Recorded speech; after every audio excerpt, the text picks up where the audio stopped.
घोटकी से ये खबर देंगे, जहां दो नौ मुस्लिम लड़कियों के तहफ़्फ़ुज़ फराहम करने का ये मामला, उम्र के तयन के लिए पिम्स अस्पताल की मेडिकल रिपोर्ट जमा इस्लामाबाद हाई कोर्ट में जमा करा दी गई है। बोल दी उसकी नुमाइंदा फरवा शाह हमारे साथ मौजूद हैं। फरवा शाह, बताइएगा रिपोर्ट में क्या दर्ज है?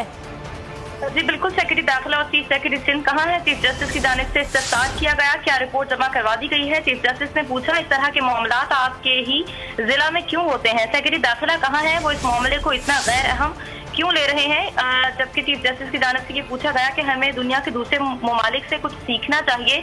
जो भी मामला है आलमी सतह पर इसका अच्छा तासुर नहीं होगा। जिस पर वकील ने कहा कि 161 और 164 का भी बयान हो चुका है। मेडिकल रिपोर्ट्स के मुताबिक लड़कियां बालिग हैं, उन्होंने मर्जी से शादी की है। वकील की जानिब से ये कहा गया, वकील ने बताया कि लड़कियों ने अपनी मर्जी से इस्लाम कबूल किया है।